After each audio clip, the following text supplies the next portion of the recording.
আমাদের মধ্যে অনেকে ঐক্য হতে চায়, ঐক্য করতে চায়, ভাবসাব এইরকম যে ঐক্য করতে করতে হিন্দু বৌদ্ধ খ্রিস্টান ঐক্য পরিষদের সাথে ঐক্য করা শুরু করে দিচ্ছে।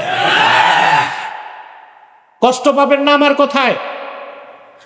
ইসলামের শত্রু, আল্লাহর শত্রু, রাসূলুল্লাহর শত্রু যারা, তাদের সাথে আমাদের আচরণ ভালো হইতে পারে, সহাবস্থান হতে পারে, অধিকার দিতে পারি, মানবিক সাহায্য করতে পারি, কিন্তু তাদের সাথে আমাদের বন্ধুত্বের কোনো চুক্তি সম্পর্ক হতে পারে না। আরে আমরা এগুলো করি। আমরা অতি মানবতাবাদী, অতি উদার, প্রশস্ত হৃদয়ের পরিচয় দিতে যে হিন্দু বৌদ্ধ খ্রিস্টানদের সাথে একই পাতে খাওয়া দাওয়া শুরু করে দিছি। ধ্বংস হয়ে যাবেন। এটা মানবিকতা নয়, এটা হচ্ছে বেকুফি, এটা নির্বুদ্ধিতা। তাদের সাথে সহাবস্থান চলবে, মানবিক সাহায্য করা যাবে, তাদের অধিকার যতটুকু ন্যায্য ততটুকু দেওয়া যাবে, কিন্তু তাদের সাথে বন্ধুত্বের কোনো সম্পর্ক হতে পারে না। অতএব আপনি ঐক্য চান, সম্প্রীতি চান, বন্ধুত্ব চান, ভ্রাতৃত্ব চান, অবশ্যই তা হতে হবে ঈমান ও ইসলামের ভিত্তিতে, হাবলুল্লাহিল মাতিন, এই কোরআনকে আঁকড়ে ধরে। ঠিক কিনা বলে? সাহাবায়ে কেরামের ঐক্য, তাদের সম্প্রীতি, তাদের সহাবস্থান, এসব কিছুর মূল ছিল ঈমান। মূল ভিত্তিটা রাসূলুল্লাহ সাল্লাল্লাহু আলাইহি সাল্লাম বলে দিয়েছেন, আল হুব্বু লিল্লাহ ওয়াল বুগযু লিল্লাহ। ভালোবাসা আল্লাহর জন্য, দুশমনীও আল্লাহর জন্য। মুসলমান ঐক্যবদ্ধ হবে ঈমানকে কেন্দ্র করে আর দ্বীনের স্বার্থ রক্ষার জন্য। যদি মুসলমানের আদর্শের মধ্যে জাতীয়তাবাদের আদর্শ চলে আসে, সেকুলারিজমের আদর্শ আসে, বহুত্ববাদ, বহু সংস্কৃতি, লিবারেল ডেমোক্রেসি, এরকম মানব রচিত তন্ত্রমন্ত্র মতবাদের আদর্শ চলে আসে, মুসলমান কোনদিন ঐক্যবদ্ধ হতে পারবে না, কাফের মুশরিকদের উপর বিজয় লাভ করতে পারবে না। মুসলমান নিজেরা ঐক্যবদ্ধ হবে ঈমান ও ইসলামকে কেন্দ্র করে, কোরআনের রশিকে আঁকড়ে ধরে দ্বীনের স্বার্থকে রক্ষা করার জন্য। আদর্শ যখন এক হবে, স্বার্থ যখন এক হবে, তখন মুসলমানকে আর বিচ্ছিন্ন করা যাবে না। ইস্পাত কঠিন ঐক্য তাদের পক্ষে ধারণ করা সম্ভব হবে। ঠিক কিনা বলেন? পারবো আমরা? জোরে বলেন। প্রিয় ভাইরা, ঐক্যবদ্ধ হবার ক্ষেত্রে সাহাবায়ে কেরামের মানহাজ কি ছিল? রাসূলুল্লাহ সাল্লাল্লাহু আলাইহি ওয়াসাল্লামের আদর্শের অনুসরণে সাহাবায়ে কেরাম যখনই দ্বীনের স্বার্থে ঐক্যবদ্ধ হয়েছেন, তারা মুসলিমগণ ঐক্যবদ্ধ হয়েছেন। কাফের মুশরিক তো দূরে থাক, সাহাবায়ে কেরাম কোনো বাতিল ফেরকার সাথেও ঐক্য করেন নাই। করছেন? বাতিল ফেরকা কয়টা? ৭২টা। কয়টা? মূল ছিল ৬টা। কয়টা? এদিক তাকান। কয়টা? রাওয়াফিজ, খাওয়ারিজ, কদরিয়া, জবরিয়া, মুতাজিলা, জাহমিয়া। কয়টা হইল? প্রত্যেকটা ১২ ভাগ হয়েছে। ৬-১২ ৭২ ফের। মূল ফেরকা কয়টা? ৬টা। এই যে অনেক ভাই বলে যে বেদাতীরা চিরকাল জাহান্নামে থাকবে, কথা তো ঠিক। ওটা কোন বেদাতি? ওই যে ৬ ফেরকা, পরে যারা ৭২ ফেরকা হয়েছে, তারা হচ্ছে ফিসফিল এতেকাদ, তাদের আকীদায় বেদাত ছিল, এই জন্য তারা সব বাতিল ফেরকা বলে গণ্য হয়েছে, আর তাদের অবস্থান হবে কই? জাহান্নাম।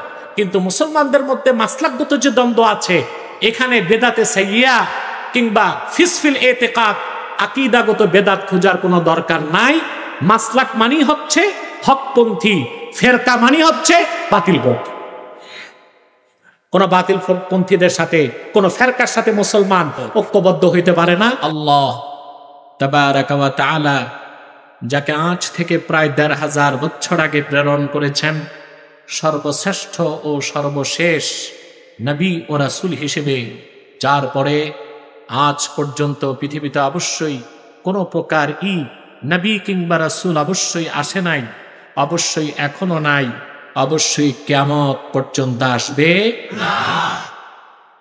আজকে ধারাবাহিক ১৫ দিন এখানে মাহফিল চলছে। আজকে বিদায় মুনাজাত, ঠিক না? আমরা এটাকে আখিরি মুনাজাত বলবো না। আখিরি তো কিয়ামতের আগেরটা, এটা হবে বিদায় মুনাজাত। আমরা এই মুনাজাতের মাধ্যমে বিদায় নিব। ইনশাআল্লাহ আগামী বছর আবার মাহফিল হবে। সাউন্ড সিস্টেম, আপনাকে আমার ইনস্ট্রাকশন হচ্ছে ইকো টিকো থাকবে না, সাউন্ড কম হোক, ক্লিন আওয়াজ লাগবে, কান ফাটা আওয়াজ দরকার নাই, পরিষ্কার আওয়াজ দরকার।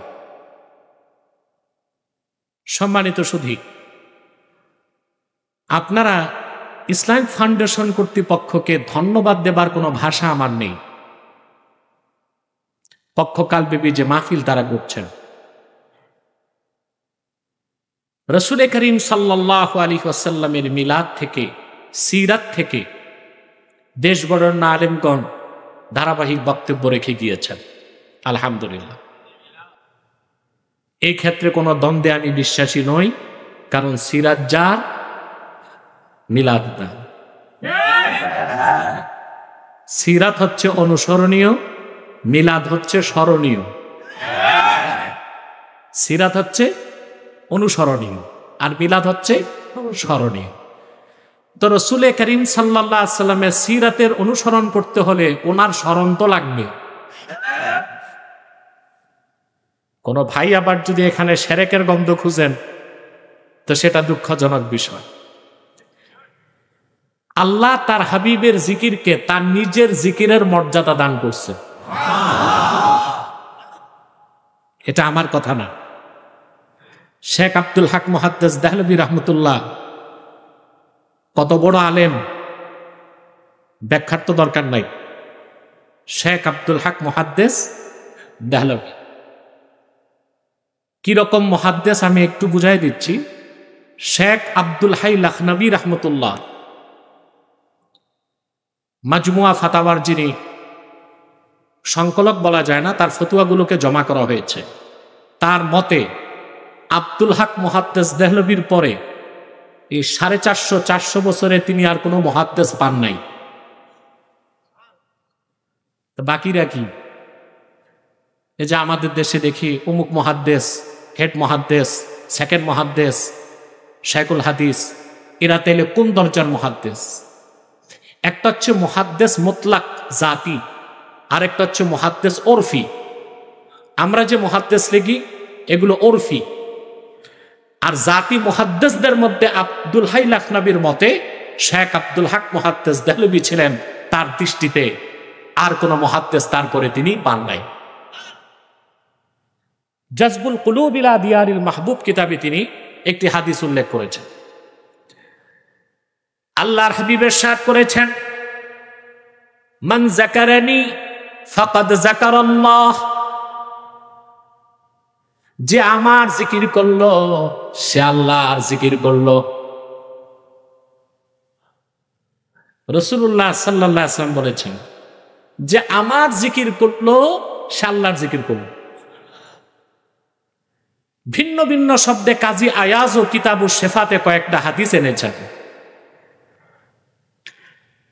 এ তো হলো হাদিস। রাসূলুল্লাহর জিকিরকে আল্লাহ তার জিকিরের মর্যাদা দিয়েছেন, তার প্রমাণ তো কোরআন শরীফ দেয়। আল্লাহ রাব্বুল আলামিন সূরাতুল ইনশিরাহে আপন হাবিবকে ডেকে বলেন, ওয়া রাফা'না লাকা যিকরাক। প্রিয় হাবিব মুহাম্মদ সাল্লাল্লাহু আলাইহি ওয়াসাল্লাম, আপনার জিকিরকে আমি আল্লাহ সমুন্নত করেছি। রাসূলুল্লাহর জিকির, ওনার প্রশংসা, ওনার স্তুতি, ওনার মাহাত্ম্য, ওনার বরত্ব, ওনার রাফআত, ওনার আজমাতকে বুলন্দ কে করেছেন? আল্লাহু আকবার। তাফসীরের অধিকাংশ কিতাবে এসেছে সূরা ইনশিরাহ নাজিলের পর জিবরিল এসে আল্লাহর হাবিবকে জিজ্ঞেস করলেন, আতাদরি কাইফা রাফা আল্লাহু যিকরাক। মুহাম্মদ সাল্লাল্লাহু আলাইহি ওয়াসাল্লাম, আপনি কি জানেন না কি আল্লাহ রাব্বুল আলামিন কেমন করে আপনার জিকিরকে সমুন্নত করেছেন? আল্লাহর হাবিব বললেন, আল্লাহু আ'লাম, আল্লাহ ভালো জানেন। কারণ রাসূলুল্লাহ চাইলেন জবাবটা আল্লাহ দিলে দামটা বেড়ে যাবে। এবার আল্লাহ উত্তর পাঠালেন হাদিসে কুদসিতে। আল্লাহ বললেন, ইযা যুকিরতা ইযা যুকিরতু যুকিরতা মাই। প্রিয় হাবিব, এই পৃথিবীতে ধুলোকে ভুলোকে, জলে স্থলে, দূর অন্তরিক্ষে আর মহাশূন্যে, কি জান্নাতে, কি কুরসিতে, কি লৌহ কলমে, কি আরশে আজিমে, যখনই আমি আল্লাহর জিকির হয় সঙ্গে আপনি মুহাম্মাদের জিকির হয়। চিন্তা করা যায়? তাহলে রাসূলুল্লাহ সাল্লাল্লাহু আলাইহি ওয়াসাল্লামের জিকিরকে আল্লাহ তার জিকিরের সাথে রেখেছেন। মিলাদুন নবী মাহফিলের মূল উদ্দেশ্য হচ্ছে জিক্রে নবী। আওয়াজটা পুরুষের কণ্ঠে হইল না, আবার বলছি, মিলাদুন নবী সাল্লাল্লাহু আলাইহি ওয়াসাল্লামের মূল উদ্দেশ্য হচ্ছে জিক্রে নবী। জিক্রে নবীকে আল্লাহ নিজের জিকিরের মর্যাদা দিয়েছেন। সিরাতুন নবী হচ্ছে অনুসরণের জন্য, মিলাদুন নবী হচ্ছে জিকিরের জন্য। দ্বন্দ্ব থাকার তো কথা না। মনে হয় আমরা নিজেরা নিজেদের মধ্যে দ্বন্দ্ব সংঘাতটা এত বেড়ে গেছে যে একজন একজনের কথা ধৈর্যের সাথে শুনতেও চাইনি। আমাদের মধ্যে যদি পারস্পরিক সম্প্রীতি থাকতো, যথাযথ মূল্যায়নের ভিত্তিতে আমরা যদি বসতাম, তা আমাদের মাসলাকগত দ্বন্দ্ব বাংলাদেশে আর থাকতো না। তারপরও কিছু বিষয়ে দ্বন্দ্ব থাকতেই পারে, ওই রকম ইখতিলাফ সাহাবায়ে কেরামের মধ্যেও তো ছিল, ঠিক কিনা? প্রিয় ভাইরা, রাসূলুল্লাহ সাল্লাল্লাহু আলাইহি ওয়াসাল্লামের সাদাকায়, ওনার দ্বীন, ওনার ইসলামের কারণে আল্লাহ তাআলা উম্মতে মুসলিমাকে একটি মূল ভিত্তির উপর ঐক্যবদ্ধ হবার সুযোগ করে দিয়েছেন। রাসূল করিম সাল্লাল্লাহু আলাইহি ওয়াসাল্লাম শুধু মুসলমানদের হেদায়েতের জন্য আসেন নাই, তিনি তো গোটা সৃষ্টি জগতের মানুষের হেদায়েতের জন্য এসেছেন, ঠিক না? কথাগুলো তো আল্লাহ কোরআন কারীমে স্পষ্ট করে দিয়েছেন। আল্লাহ রাব্বুল আলামিন বলেন, কুল ইয়া আইয়ুহান নাসু ইন্নী রাসূলুল্লাহি ইলাইকুম জামিআ। প্রিয় হাবিব মুহাম্মদ সাল্লাল্লাহু আলাইহি ওয়াসাল্লাম, আপনি বলুন, হে মানব জাতি, আমি তোমাদের সকলের হেদায়েতের জন্য আল্লাহর পক্ষ থেকে রাসূল হিসেবে প্রেরিত হয়েছি। এই পৃথিবীর সমস্ত মানুষই রাসূলুল্লাহর উম্মত। কেউ ইসলামকে বিশ্বাস করুক আর না করুক, সবাই রাসূলুল্লাহর উম্মত। উম্মত দুই প্রকার, একটা উম্মতে দাওয়াত আর একটা উম্মতে ইজাবাত। একটা উম্মতে দাওয়াত আর একটা উম্মতে ইজাবাত। ইহুদি, খ্রিস্টান, আস্তিক, নাস্তিক সকল মানুষ যেমন আল্লাহর বান্দা, আল্লাহকে বিশ্বাস করুক আর না করুক, সকল মানুষ আল্লাহর হাবিবের উম্মত, আল্লাহর হাবিবকে বিশ্বাস করুক আর না। এই যে সব মানুষ রাসূলুল্লাহর উম্মত, এটা হচ্ছে উম্মতে দাওয়াত, উম্মতে। আর যারা আল্লাহর হাবিবের দ্বীনকে স্বীকার করেছে, আল্লাহর হাবিবের রিসালাতকে বিশ্বাস করেছে, ওনার আনিত দ্বীনকে বিশ্বাস করেছে, তারা সবাই হয়ে গেছে উম্মতে ইজাবাত। উম্মতে ইজাবাতের আরেক নাম হচ্ছে মুমিন মুসলমান বা উম্মতে মুহাম্মাদি। আল্লাহ তাআলা এই উম্মতের মধ্যে সর্বশ্রেষ্ঠ মানুষ যারা ছিলেন, সাহাবায়ে কেরাম রিদওয়ানুল্লাহি তাআলা আলাইহিম আজমাইন, তাদের সমস্ত দ্বন্দ্ব সংঘাত, মতভেদ, মতানৈক্য, মত পার্থক্য সবকিছুর দেয়ালকে আল্লাহ তাআলা চুরমার করে দিয়েছেন। তাওহীদের ভিত্তিতে, রাসূলুল্লাহর সুন্নাহর ভিত্তিতে তাদেরকে ইস্পাত কঠিন ঐক্যের মধ্যে এনে দিয়েছিলেন। রাসূলুল্লাহ সাল্লাল্লাহু আলাইহি সাল্লাম ঐক্যের যে ফর্মুলা দিয়েছেন, সেখানে জাতীয়তাবাদ নাই, আছে? কথা বলেন। আমরা যারা জাতি রাষ্ট্রের ধারণা সৃষ্টি করেছি, আমরা জাতীয়তাবাদের ভিত্তিতে এক হয়েছি। ৭১ সালে বাংলাদেশি জাতি এক হয়েছে, স্বাধীনতা চাই, দেশ স্বাধীন হয়েছে, ঠিক না? আবার আপনারা ৫ই আগস্ট জাতির অধিকাংশ মানুষ চেয়েছে ফেসিবাদ বিদায় নিবে, ফেসিবাদ বিদায় নিয়েছে। এই ঐক্যগুলো হচ্ছে তথাকথিত আদর্শিক ঐক্য, এই ঐক্যগুলো হচ্ছে ক্ষণস্থায়ী ঐক্য। ৫ই আগস্ট ফেসিবাদকে বিদায় করার পর আপনারা কি এক থাকতে পেরেছেন? না আপনাদের মধ্যে সংঘাত হচ্ছে? কথা বলেন। হচ্ছে দেশ কি এখন স্বর্গরাজ্য হয়ে গেছে? না তন্ত্র সংঘাত আছে, মিছিল মিটিং আছে? তো কারা করতেছেন? আপনারাই তো। তার কারণ জাতিকে যে ফর্মুলায় ঐক্যবদ্ধ করার কথা ছিল সেই ফর্মুলায় আমরা এক করতে পারি নাই। আমাদের মধ্যে কেউ জাতীয়তাবাদের বিশ্বাসী, কেউ পশ্চিমা লিবারেল ডেমোক্রেসিতে বিশ্বাসী, তরুণ এনসিপি তারা বহুত্ববাদে বিশ্বাসী, কেউ বহু সংস্কৃতিতে বিশ্বাসী। মানব রচিত সমস্ত মতবাদ ঐক্য ফর্মুলাকে বাদ দিয়ে রাসূলুল্লাহ সাল্লাল্লাহু আলাইহি সাল্লাম গোটা বিশ্বের ইমানদারদেরকে এক করেছিলেন যে কোরআন দিয়া। সেই কোরআনের ফর্মুলায় ঐক্যবদ্ধ হতে হবে জাতিকে, তাতেই জাতি মুক্তি লাভ করতে পারে।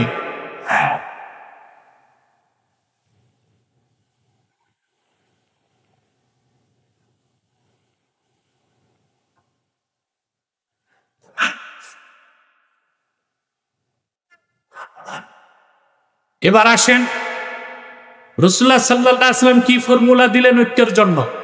কথা তো ব্যাপক, মৌলিক কথাগুলো আমি বলে দিচ্ছি। মুসলমানকে রাসূলুল্লাহ সাল্লাল্লাহু আলাইহি ওয়াসাল্লাম ঐক্যবদ্ধ হতে বলেছেন একটি ভিত্তিকে কেন্দ্র করে, এটা হচ্ছে কোরআন আর ঈমান। কোরআন আর ঈমান। ঈমানের প্রশ্নে যদি মুসলমান এক হয় আর উদ্দেশ্য যদি এক হয়, মুসলমানের মধ্যে মৌলিক ক্ষেত্রে কোনো বিভেদ খুঁজে পাওয়া যাবে না। সব ইস্পাত কঠিন ঐক্যবদ্ধ হয়ে যেতে বাধ্য হবে, বলেন সুবহানাল্লাহ। আর ফুরুয়াতের দ্বন্দ্ব, শাখা প্রশাখায়, যেমন আমি সালাত ও সালাম দাঁড়ায় বলি, কেউ দাঁড়ায় না বসে পড়ে, এটা মাসলাকগত দ্বন্দ্ব, এটা মৌলিক ক্ষেত্রের কোনো দ্বন্দ্ব। কারো টুপি গোল, কারো লম্বা, কারো কুর্তায় বোতাম আছে, কারোটায় বোতাম নাই। এই যে দ্বন্দ্বগুলো আমরা করি, এগুলো হচ্ছে মাসলাকগত দ্বন্দ্ব। এগুলোকে একটা সীমা পর্যন্ত রাখতে হয়, সীমা অতিক্রম করাবার কোনো সুযোগ। যদি সীমা অতিক্রম হয়ে যায়, তখন আমাদের মৌলিক ক্ষেত্রে আঘাত আসবে, কাফের মুশরিক বেঈমান আমাদেরকে টার্গেট করার সুযোগ পাবে। কথা বুঝতে পেরেছেন? সেজন্য দেশব্যাপী আমাদের একটি স্লোগান আছে, মাসলাক যার যার, দিন ইসলাম সবার। মাসলাক যার যার, দিন ইসলাম সবার। ইসলামের স্বার্থে আমাদের এক থাকতেই। তো ঐক্যবদ্ধ হবার জন্য মূল সূত্র হচ্ছে কোরআন। ঐক্যবদ্ধ হবে কিসের ভিত্তিতে? ভিত্তি লাগবে তো, ওইটা হচ্ছে হাবলুল্লাহ, আল্লাহর রশি। এই আল্লাহর রশির আরেক নাম কি?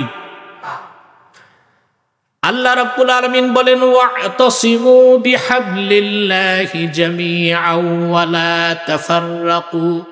তোমরা আল্লাহর রশিকে, রজ্জুকে দৃঢ়ভাবে আঁকড়ে ধরো, পরস্পর বিচ্ছিন্ন হয়ে যেও না। মূল বক্তব্য হচ্ছে উলফাত, উলফা। আরেকটা হচ্ছে ফুরকা। একটা হচ্ছে বিচ্ছিন্ন হয়ে যাওয়া, আরেকটা হচ্ছে একত্রিত হওয়া। একত্রিত হতে হবে একটা রশিকে ধরে। কয়টা রশি? রশি যদি ভিন্ন ভিন্ন হয় তাহলে কি গন্তব্য ভিন্ন ভিন্ন হবে না? রশি যদি একটা হয়, একটা আল্লাহর পক্ষ থেকে নাজাতের জন্য, কল্যাণের জন্য, বেহেশতে যাবার জন্য একটাই রশি, যার নাম হাবলুল্লাহিল মাতিন, এ কোরআন। এ কোরআনকে ভিত্তি করে আল্লাহ তাআলা ঐক্যবদ্ধ হতে বলেছেন, বলেন সুবহানাল্লাহ। ভাইরা আমার, হযরত আবু সাঈদ খুদরি রাদিয়াল্লাহু তাআলা আনহু এই আয়াতের ব্যাখ্যা করতে যেয়ে তিনি বলেন, ক্বালা রাসূলুল্লাহ সাল্লাল্লাহু আলাইহি ওয়াসাল্লাম, কিতাবুল্লাহ হুয়া হাবলুল্লাহিল মামদুদ মিনাস সামাই ইলাল আরদ। আল্লাহর কোরআন, আল্লাহর কিতাব, এটা হচ্ছে হাবলুল্লাহিল মামদুদ, আল্লাহর রশি, যা আকাশ থেকে জমিন পর্যন্ত প্রলম্বিত, যেই রশির এক প্রান্ত দুনিয়ায় আর এক প্রান্ত আল্লাহর জান্নাতে। তাহলে কোরআনকে বাদ দিয়া ঐক্যবদ্ধ হবার কোনো সুযোগ নাই। এখান থেকে বোঝা যায় মুসলমান ঐক্যবদ্ধ হবে একটা ফর্মুলায়। তাদের উদ্দেশ্য এক হতে হবে, স্বার্থ এক হতে হবে। উদ্দেশ্য হচ্ছে ইমানের ক্ষেত্রে তারা ঐক্যবদ্ধ হয়ে যাবে, আর দিন কায়েমের স্বার্থে তারা একই রকম বিশ্বাসী হবে। ইমান, রাসূলুল্লাহ সাল্লাল্লাহু আলাইহি ওয়াসাল্লাম কুরাইশদেরকে ইমানের দৌলত দিয়ে মুমিন করেছেন। মদিনা মুনাওয়ারায় আওস এবং খাজরাজ রাসূলুল্লাহ সাল্লাল্লাহু আলাইহি ওয়াসাল্লাম হিজরত করে যাওয়ার আগে 120 বছর তারা যুদ্ধ করেছে ধারাবাহিকভাবে। কত বছর? 120 বছর। যখন রাসূলুল্লাহ সাল্লাল্লাহু আলাইহি ওয়াসাল্লাম হিজরত করে মদিনাতুল মুনাওয়ারাতে গেলেন, আওস ও খাজরাজ এই দুটো গোত্র, একই পিতা থেকে একই মাতা থেকে দুইটা গোত্র, আওস এবং খাজরাজ দুইটা গোত্র ঈমান এনে 120 বছরের যুদ্ধকে বন্ধ করে দিই। ইসলামের পতাকা তলে সব ঐক্যবদ্ধ হয়ে গেল, বলেন সুবহানাল্লাহ। তো ঐক্যবদ্ধ হতে হবে ঈমানের ভিত্তিতে। কিসের ভিত্তিতে? ঈমানের ভিত্তিতে, যেখানে আদর্শ হবে এক, স্বার্থ হবে এক। দেখুন আপনি সাহাবায়ে কেরাম পিতা পুত্রকে ছেড়ে দিয়েছেন, পুত্র পিতাকে ছেড়ে দিয়েছেন, ভাই বোনকে ছেড়ে দিয়েছেন, বোন ভাইকে ছেড়ে দিয়েছেন, স্বামী স্ত্রী ছেড়ে দিয়েছেন, স্ত্রী স্বামী ছেড়ে দিয়েছেন। শুধু কালেমার বিশ্বাস দুইটা দল করে দিচ্ছে, একদিকে কুফফার আরেকদিকে কো ধারণ করেছেন, বলেন সুবহান। ইমামে কুরতুবী তাফসীর কুরতুবীতে উল্লেখ করেছেন, لما أمر رسول الله صلى الله عليه وسلم بالهجرة من مكة المكرمة إلى المدينة المنورة جعل الرجل يقول لأبيه والأب لابنه والأخ لأخيه والرجل لزوجته إنا قد أمرنا بالهجرة। رسول الله صلى الله عليه وسلم 13 বছর মক্কায় দ্বীনের দাওয়াত দিলেন, অসংখ্য লোক মুসলমান হয়েছে। হিজরতের আগে দেখা গেছে একই ঘরে বাবা ছিল মুসলিম, ছেলে ছিল কাফের, ভাই ছিল মুসলিম, বোন ছিল, কথা বলেন, সাউন্ডটা বাড়বে একটু, স্বামী ছিল মুসলিম, স্ত্রী ছিল, কিন্তু থাকতেন একই ঘরে, থাকতেন। তখন হিজরতের হুকুম হয়নি। হিজরতের হুকুম যখন হয়ে গেল, তখন রাসূলুল্লাহ সাল্লাল্লাহু আলাইহি ওয়াসাল্লামের জরিরুল কাদার সাহাবীগণ মক্কা ছেড়ে মদিনাতুল মুনাওয়ারায় চলে গেলেন। পিতা পুত্রকে ছেড়ে দিলেন, পুত্র তার বাপকে ছেড়ে দিলেন, ভাই বোনকে ছেড়ে দিল, বোন ভাইকে ছেড়ে দিল, স্বামী স্ত্রীকে ছেড়ে দিল, স্ত্রী স্বামীকে ছেড়ে দিল। ঘর বাড়ি সবকিছু ত্যাগ করে তারা চলে গেলেন সবাই মক্কাতুল মুকাররমায়। কিন্তু কিছু সাহাবী তখনও হিজরত করেন নাই। আল্লাহ সঙ্গে সঙ্গে আয়াত নাজিল করে দিলেন, ইয়া আইয়ুহাল্লাযীনা আমানু লা তাত্তাখিযু আবাআকুম ওয়া আবনাআকুম আউলিয়া ইন ইসতাহাব্বুল কুফরা আলাল ঈমান।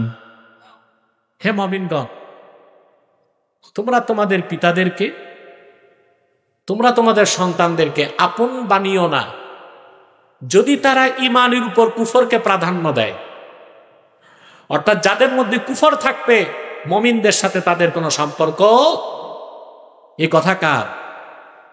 অতএব ঐক্যের নামে মুসলমান কখনো কাফেরদের সাথে ঐক্য করতে পারে না, এটা কোনোদিনও সম্ভব হতে পারে না। কাফেরদের সাথে বাণিজ্যিক চুক্তি হইতে পারে, সামরিক চুক্তি হতে পারে, আমদানি রপ্তানি চুক্তি হতে পারে, কিন্তু কোন মুসলিম জাতিসত্তার সাথে অন্য মুসলিম জাতিসত্তার ভাতৃপ্রতিম সম্পর্ক হতে পারে না। পারে? পারে। কিন্তু আমাদের মতিভ্রম ঘটছে, এখনো অনেক দালাল রয়ে গেছে যারা পাশের বাড়ির সাথে আবার আত্মীয়তা করতে চায়। চিনেন আপনারা পাশের বাড়ির শত্রু কারা আপনারা ভালো করেই চিনেন। কোনদিন তারা আমাদের সাথে বন্ধুসুলভ আচরণ করেছে? দেশ স্বাধীনের 50 বছরে কি না করেছে তারা? বাঁধ নির্মাণ করে পানিতে বঞ্চিত করেছে, লক্ষ লক্ষ বোতল ফ্যান্সিডিল তৈরি করে আমার যুব সমাজকে ধ্বংস করেছে। বাংলাদেশে সহিংসতা সন্ত্রাস সৃষ্টি করেছে, পরিকল্পিত আন্দোলন তৈরি করে বাংলাদেশে বিদেশি বিনিয়োগকে ক্যান্সেল করেছে। আল কুফরু মিল্লাতুন ওয়াহিদা, সকল কুফরি শক্তি একটা জাতি, আর মুসলমান একটা জাতি। মুসলিম জাতির সাথে অমুসলিমদের কোনোদিন বন্ধুত্ব আর ঐক্য হতে পারে না। মুসলমানের ঐক্যের মূল মন্ত্র হচ্ছে ইসলাম। বিশ্বের বিভিন্ন দেশে মানবাধিকার সংস্থা করছে, আমাদের বাংলাদেশে একটা করছে। এটার বিরোধিতা আমি অত্যন্ত সোচ্চার ছিলাম, আপনারা জানেন। কিন্তু আমাদের বাকি বন্ধুদের সহযোগিতা পাই নাই। ওনারা কেউ কেউ যে পারচেজ হয়ে গেছে, তা আমার আর ক্ষমতাই কতটুকু, যদ্দূর আল্লাহ দিছেন তদ্দূর করলাম, কিছুটা রেজাল্ট পাইছি। আমার ভাইয়েরা, ইমানের সম্পর্ক ছাড়া মুসলিমদের মধ্যে আন্তরিক সম্প্রীতি কোনোদিন আসতে পারে না। লক্ষ্য করে দেখুন, হিজরতের আদেশ করার পরে অনেক সাহাবী হিজরত করলেন, অনেকে করেন নাই। আল্লাহ ধমক দিয়ে বললেন, এখনো তোমরা আমার হুকুম মেনে হিজরত কেন করো নাই? তোমাদের যারা পিতারা কাফের কিংবা সন্তানরা কাফের, তাদের সাথে তোমাদের কোনো সম্পর্ক নাই, তারা তোমাদের আপন হতে পারে না যদি না তারা ঈমানের উপর কুফরকে প্রাধান্য দেয়। সমস্ত সাহাবীগণ হিজরত করে চলে গেলেন মদিনাতুল মুনাওয়ারায়। মক্কা মুকাররমা থেকে অনেক সাহাবী হিজরত করেছেন। কেউ বাপকে ছেড়েছেন, সন্তান বাপকে ছেড়েছে, বাপ সন্তানকে ছেড়েছে, ভাই বোনকে ছেড়েছে, বোন ভাইকে ছেড়েছে, স্বামী স্ত্রীকে ছেড়েছে, স্ত্রী স্বামীকে ছেড়েছে। কুফরকে ত্যাগ করে ইমানের প্ল্যাটফর্মে সবাই যে মদিনাতুল মুনাওয়ারাতে ঐক্যবদ্ধ হয়ে গেলেন। আর রাসূলুল্লাহ সাল্লাল্লাহু আলাইহি ওয়াসাল্লামের কাছে ইমানের দাওয়াত পেয়ে আউস এবং খাজরাজ দুটো গোত্র 120 বছরের যুদ্ধ বন্ধ করে কাঁধে কাঁধ মিলিয়ে দ্বীনের সৈনিক হয়ে গেলেন। যারা বদরে যুদ্ধ করেছেন, উহুদে যুদ্ধ করেছেন, আল্লাহ দ্বীনকে প্রতিষ্ঠার জন্য ইস্পাত কঠিন সীসা ঢালা প্রাচীরের মতো কঠিন ভাবে তারা ঐক্যকে ধরে রেখেছিলেন, বলেন সুবহানাল্লাহ। অতএব ঈমান আর কোরআন বাদ দিয়া, ঈমান ইসলাম কোরআন বাদ দিয়া মুসলমানের ঐক্যের কোনো ব্যবস্থা এই জন্যই তো আপনারা দেখেছেন একটা অভ্যুত্থানের পরও আপনারা জাতি হিসেবে এক হতে পারেন নাই, পেরেছেন? কারণ অভ্যুত্থানটাও ছিল কোরআন সুন্নাহর আদর্শে হয় নাই, আর অভ্যুত্থান পরবর্তী যা কিছু হয়েছে রাসূলুল্লাহর আদর্শের অনুসরণে হয় নাই, কোরআন সুন্নাহর নীতিতে হয় নাই। সেজন্য এখনো রক্ত ঝরছে, এখনো মানুষ মার খাচ্ছে, মানুষের সম্পদ নিরাপদ নয়, মানুষ সুখে শান্তিতে বসবাস করতে পারছে না, অশান্তির আগুনে দগ্ধ হচ্ছে জাতি। যদি বাংলাদেশকে একটি নিরাপদ জনপদে পরিণত করতে হয়, কোরআন সুন্নাহর অনুসরণে জাতিকে ঐক্যবদ্ধ হতে হবে, ঈমানের ভিত্তিতে দ্বীন প্রতিষ্ঠার স্বার্থে। কিসের ভিত্তিতে? ভিত্তি হবে ঈমান, স্বার্থ হবে দ্বীন। ভিত্তি হবে, স্বার্থ হবে। সাহাবায়ে কেরাম রিদওয়ানুল্লাহি তাআলা আলাইহিম আজমাইন ঈমানের কারণে ঐক্যবদ্ধ হয়েছিলেন। তারা তাদের পিতা, আত্মীয় স্বজন, স্ত্রী পরিজন, সন্তান সবকিছুকে ছেড়ে দিয়েছিলেন। আমি ছোট্ট একটা দৃষ্টান্ত দিচ্ছি আপনাদেরকে। মক্কাতুল মুকাররমায় রাসূল করিম সাল্লাল্লাহু আলাইহি ওয়াসাল্লামের সাহাবীগণের মধ্যে সবচেয়ে ধনী সাহাবী ছিলেন হযরতে মুসআব ইবনে উমাইর। কি নাম?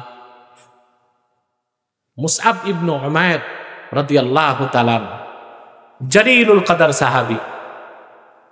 ঈমান আনার আগে তিনি ছিলেন মক্কাতুল মুকাররমায় সবচেয়ে ধনী মানুষ, সবচেয়ে ধনী মানুষ। কত বড় ধনী ছিলেন আসমাউর রিজালের কিতাবে এসেছে। হযরত মুসআব বিন উমাইর রাদিয়াল্লাহু তাআলা আনহু প্রতিদিন দস্তরখানে 70 জন মেহমানকে বসাতেন। কতজন? প্রত্যেক মেহমানকে খাদ্য পরিবেশন করতেন সোনার রূপার বাটিতে। মেহমানদারির পরে মেহমানদেরকে অকাতরে সোনার রূপার বাটিগুলো হাদিয়া করে দিতেন। এ লোকটি মুসলমান হয়ে চলে গেলেন হিজরত করে মদিনাতুল মুনাওয়ারায়। বদর যুদ্ধে তিনি আল্লাহর হাবিবের সঙ্গে ছিলেন। তার আপন ভাই ছিল আমের ইবনে উমাইর। বদর যুদ্ধে সে ছিল কাফের। বদর যুদ্ধে কাফেররা পরাজিত হবার পরে আমের বিন উমাইর তিনিও বন্দী হয়ে গেলেন। চতুর আমের বিন উমাইর সাহাবায়ে কেরামকে বললেন, সাহাবীরা, আমি রাসূলুল্লাহর বিশিষ্ট সাহাবী মুসআব বিন উমাইরের আপন ভাই। পরিচয়টা পেয়ে সাহাবায়ে কেরাম আমের বিন উমাইরের হাতের বাঁধন ঢিলা করে দিলেন। সকালবেলা সাহাবায়ে কেরাম মুসআব বিন উমাইরকে বললেন, মুসআব, শুধুমাত্র আপনার আপন ভাই পরিচয় পেয়ে আমের বিন উমাইরের হাতের বাঁধন আমরা ঢিলা করে দিয়েছি। রাসূলুল্লাহর সাহাবী মুসআব বিন উমাইর বললেন, কাবার মালিক আল্লাহর কসম, সাহাবীরা শুনে রাখো, বদর যুদ্ধে আল্লাহ রাসূলের বিরুদ্ধে যে তরবারি হাতে নিয়েছে ওই রকম কুলাঙ্গার আমার ভাই হতে পারে না।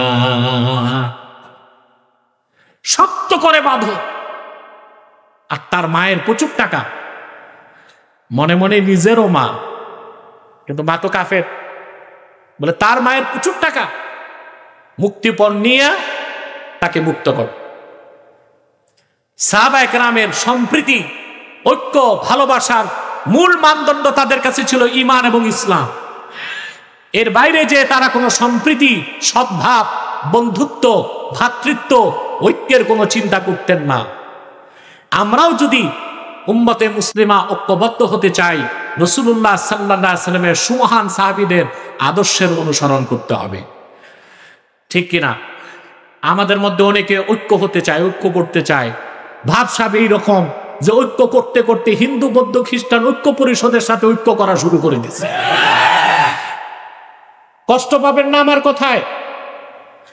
ইসলামের শত্রু, আল্লাহর শত্রু, রাসূলুল্লাহর শত্রু যারা, তাদের সাথে আমাদের আচরণ ভালো হইতে পারে, সহাবস্থান হতে পারে, অধিকার দিতে পারি, মানবিক সাহায্য করতে পারি, কিন্তু তাদের সাথে আমাদের বন্ধুত্বের কোনো চুক্তি সম্পর্ক হতে পারে না। আরে আমরা এগুলো করি। আমরা অতি মানবতাবাদী, অতি উদার, প্রশস্ত হৃদয়ের পরিচয় দিতে যে হিন্দু, বৌদ্ধ, খ্রিস্টানদের সাথে একই পাতে খাওয়া দাওয়া শুরু করে দিছি। ধ্বংস হয়ে যাবেন। এটা মানবিকতা নয়, এটা হচ্ছে বেকুফি, এটা নির্বুদ্ধিতা। তাদের সাথে সহাবস্থান চলবে, মানবিক সাহায্য করা যাবে, তাদের অধিকার যতটুক ন্যায্য ততটুক দেওয়া যাবে, কিন্তু তাদের সাথে বন্ধুত্বের কোনো সম্পর্ক হতে পারে না। অতএব আপনি ঐক্য চান, সম্প্রীতি চান, বন্ধুত্ব চান, ভ্রাতৃত্ব চান, অবশ্যই তা হতে হবে ঈমান ও ইসলামের ভিত্তিতে, হাবলুল্লাহিল মাতিন, এই কোরআনকে আঁকড়ে ধরে, ঠিক কিনা বলেন? আমার ভাইয়েরা, আমি আরেকটা দৃষ্টান্ত দিচ্ছি।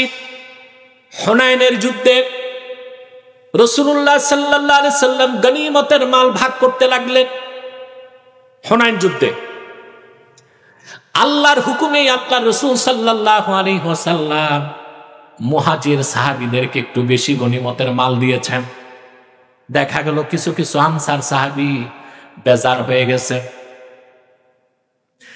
আল্লাহর হাবিব সাল্লাল্লাহু আলাইহি সাল্লাম তখন আনসারদেরকে ডাক দিয়ে বললেন, ইয়া মা'শারাল আনসার,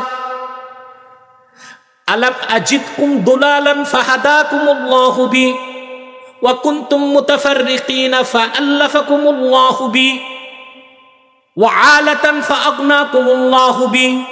হে আনসাররা, তোমরা বেজার কেন হচ্ছ? তোমরা কি পথভ্রষ্ট ছিল না? আমি কি তোমাদেরকে পথভ্রষ্ট পাই নাই? আল্লাহ তাআলা আমার মাধ্যমে তোমাদেরকে হেদায়েত দিয়ে ইসলামের নূর দান করেছেন। আমি কি তোমাদেরকে বিচ্ছিন্ন পাই নাই? তোমাদের মধ্যে আউস এবং খাজরাজ যুদ্ধে লিপ্ত ছিল, সেই বিচ্ছিন্নতা থেকে আল্লাহ তাআলা তোমাদেরকে ঐক্যবদ্ধ করে দিয়েছেন আমার উসিলায়। সুবহানাল্লাহ বলবেন। তোমরা ছিলে নিঃস্ব এবং অসহায়, আমার খাতিরে আল্লাহ তোমাদেরকে ধনী করে দিয়েছেন। সমস্ত আনসারগণ তখন সমস্বরে বলে উঠলেন, আল্লাহ ও তার রাসূলের এই কথায় কোনো সন্দেহ নাই। রাসূলুল্লাহ সাল্লাল্লাহু আলাইহি ওয়াসাল্লাম আনসাররা যে বিচ্ছিন্ন ছিল, আউস আর খাজরাজ, তাদের ঐক্যের ক্ষেত্রে কোন কথাটা বলেছেন? হেদায়েতের কথাটাকে, অর্থাৎ ঈমানই তাদেরকে ঐক্যবদ্ধ করছে। কি ঐক্যবদ্ধ করছে? জাতীয়তাবাদ না, ঈমান। কোন জিনিস? অতএব মুসলিম উম্মাহ ঐক্যবদ্ধ হতে পারে শুধুমাত্র ঈমান ও ইসলামকে কেন্দ্র করে, আল্লাহর কোরআনকে আঁকড়ে ধরার মাধ্যমে। এই কথাগুলো আমরা শুনতেছি। বলেন প্রিয় ভাইরা, কিরকম ভ্রাতৃত্ব রাসূলুল্লাহ সাল্লাল্লাহু আলাইহি ওয়াসাল্লাম করে দিয়েছিলেন। একজন মুহাজির সাহাবী, মুহাজিররা চলে গেলেন মক্কাতে বাড়িঘর সব ছেড়ে, ঠিক না? কথা বলেন। মুসলিম মুহাজির চলে গেছেন, স্ত্রী কাফের ছিল বাদ দিয়া, বিবিও তো নেয় নাই অনেকে। মদিনাতুল মুনাওয়ারায় যাওয়ার পর রাসূলুল্লাহ সাল্লাল্লাহু আলাইহি ওয়াসাল্লাম ভ্রাতৃত্বের বন্ধন করে দিলেন তাদের মধ্যে। কি রকম? দেখা গেল আনসার সাহাবী যার দুইটা বাড়ি ছিল, তিনি মুহাজির সাহাবীকে একটা বাড়ি দিয়ে দিলেন। যার দুইটা বাগান ছিল, একটা বাগান দিয়ে দিলেন। যার দুইটা দাসী ছিল, একটা দাসী দিয়ে দিলেন। সুবহান। এরকম একটা চমৎকার ঘটনা বুখারী শরীফে এসেছে, হাদিস নাম্বার 1968। আখান নবী সাল্লাল্লাহু আলাইহি ওয়াসাল্লাম বাইনা সালমান ওয়া আবি দারদা। রাসূলুল্লাহ সাল্লাল্লাহু আলাইহি ওয়াসাল্লাম হযরত সালমান ফারসি আর আবু দারদা, এই দুইজনের মধ্যে ভ্রাতৃত্বের বন্ধন করে দিলেন। কথা শুনতেছেন ভাই? এভাবে প্রত্যেক মুহাজিরের সাথে রাসূলুল্লাহ সাল্লাল্লাহু আলাইহি ওয়াসাল্লাম আরেক আনসারের ভ্রাতৃত্বের সম্পর্ক করে দিয়েছিলেন। যে আনসার সাহাবীর দুইটা বাড়ি ছিল, তিনি তার মুহাজির ভাইকে একটা বাড়ি দিয়ে দিলেন। যার দুইটা খেজুরের বাগান ছিল, একটা বাগান আর এক মুহাজির ভাইকে দিয়ে দিলেন। যে আনসার সাহাবীর দুইজন স্ত্রী ছিল, একজন স্ত্রী তিনি তার মুহাজির ভাইকে দিয়ে দিলেন। হযরত সালমানের সঙ্গে হযরত আবু দারদার ভ্রাতৃত্বের বন্ধন ছিল। সুবহানাল্লাহ। এই যে ভ্রাতৃত্বের বন্ধন, সাহাবায়ে কেরামের মধ্যে সম্প্রীতি, তারা যে ঐক্যবদ্ধ হয়েছিলেন কিসের ভিত্তিতে? জোরে বলতে হবে। ঈমান ও ইসলাম, কোরআন ও সুন্নাহ। ঈমান ও ইসলাম, কোরআন ও সুন্নাহ। সুবহানাল্লাহ বলেন। একদিন হযরত সালমান গেলেন আবু দারদার বাড়িতে। ভাই তো, ভাইয়ের খোঁজ নিবে না? রক্তের ভাই ছিল না, দিনী ভাই। যে দেখেন আবু দারদা রাদিয়াল্লাহু তাআলা আনহুর স্ত্রী অত্যন্ত রিক্ত সিক্ত অবস্থায় আছেন, খুবই বিমর্ষ দেখা যাচ্ছে তাকে। হযরত সালমান জিজ্ঞেস করলেন, ভাই, জিজ্ঞেস করলেন আপনার এই অবস্থা কেন? বলে, আপনার ভাই আমার স্বামী আবু দারদা, তার তো দুনিয়ার কোনো প্রয়োজনই নাই, অর্থাৎ আমার প্রতি তার কোনো দৃষ্টি নেই, এসবের খেয়াল নাই, শুধু আল্লাহর ইবাদতে আছে। হযরত সালমান বসে আছেন, অনেক দেরিতে আবু দারদা রাদিয়াল্লাহু তাআলা ঘরে ঢুকলেন। হযরত সালমান খেতে বসছেন, আবু দারদা খাচ্ছেন না। হযরত সালমান বলেন, ভাই আপনি বসেন আমার সাথে। বলেন, আমি রোজা। বলেন, না আজকে রোজা রাখেন না। আপনারা জানেন নফল রোজা ছাড়া যায়, পরে আবার রাখা যায়। আপনি যদি নফল রোজা রাখেন, আপনার বাড়িতে মেহমান আসে, আপনার জন্য জায়েজ হচ্ছে রোজা ভেঙে মেহমানের সাথে খাওয়া। অবশ্য হানাফি মাযহাব মতে পরবর্তীতে রোজাটা আপনাকে করতে হবে, আর শাফিদের মতে করারও কোনো দরকার নাই। হযরত সালমান ফারসির কথায় আবু দারদা খাইছেন, বুঝলেন? দিন পার হয়ে গেল। রাতের বেলা হযরত আবু দারদা তাহাজ্জুদ নামাজে দাঁড়ায় গেছেন, এশার নামাজের পরপরই। হযরতে সালমান ফারসি বললেন, ভাই এখন তাহাজ্জুদের সময় হয় নাই, এখন ঘুমান। এখন হযরত সালমানের কথায় আবু দারদা ঘুমায় গেছেন। শেষ রাতে উঠার পর দোনোজন তাহাজ্জুদ নামাজ পড়ার পরে হযরত সালমান ফার্সি হযরত আবু দারদাকে বললেন, ইন্না লিরাব্বিকা আলাইকা হাক্কান, সুবহানাল্লাহ, ওয়া লিনাফসিকা আলাইকা হাক্কান, ওয়া লিআহলিকা আলাইকা হাক্কান, ফাতি কুল্লাযী হাক্কিন হাক্কা। ওরে আবু দারদা, তোমার উপর তোমার রবের হক আছে, তোমার উপর তোমার স্ত্রীর হক আছে, তোমার উপর তোমার প্রতিবেশীর হক আছে। ফাতি কুল্লাযী হাক্কিন হাক্কা, প্রত্যেক হকদারকে তার হক আদায় করে দাও। রবের হক আদায় করো সময় মতো, নিজের হক আদায় করো সময় মতো, বিবির হকও আদায় করো, প্রতিবেশীর হকও আদায় করো। সুবহানাল্লাহ বলবেন না? হযরত আবু দারদার মনে সন্দেহ জাগলো, এটা কেমন কথা? আমি সারা রাত নামাজ পড়বো, এটা তো ভালো কাজ, আর উনি আমারে বলতেছে রাতে ঘুমাইতে দিল, শেষ রাতে নামাজ পড়তে দিল, জোর করে খাওয়ালো। হযরত আবু দারদা রাসূল করিম সাল্লাল্লাহু আলাইহি ওয়াসাল্লামের কাছে যে ঘটনাটা বলার পরে আল্লাহ রাসূল বললেন, সাদাকা সালমান, সালমান সত্যই বলছে, তোমার উপর তোমার রবের হক আছে, তোমার উপর তোমার দেহের হক আছে, তোমার উপর তোমার স্ত্রীর হক আছে, তোমার উপর তোমার প্রতিবেশীর হক আছে। প্রত্যেক হকদারকে তার হক আদায় করে দিতে হবে। সালমান ফার্সি, আবু দারদা, একজন মুহাজির, একজন আনসার, তাদের মধ্যে আল্লাহর হাবিব সাল্লাল্লাহু আলাইহি সাল্লাম ভ্রাতৃত্বের কি বন্ধন করে দিয়েছিলেন। সুবহানাল্লাহ। সাহাবায়ে কেরামের ঐক্য, তাদের সম্প্রীতি, তাদের সহাবস্থান, এই সব কিছুর মূল ছিল ঈমান। মূল ভিত্তিটা রাসূলুল্লাহ সাল্লাল্লাহু আলাইহি সাল্লাম বলে দিয়েছেন, আল হুব্বু লিল্লাহ ওয়াল বুগযু লিল্লাহ, ভালোবাসা আল্লাহর জন্য, দুশমনীও আল্লাহর জন্য। মুসলমান ঐক্যবদ্ধ হবে ঈমানকে কেন্দ্র করে আর দ্বীনের স্বার্থ রক্ষার জন্য।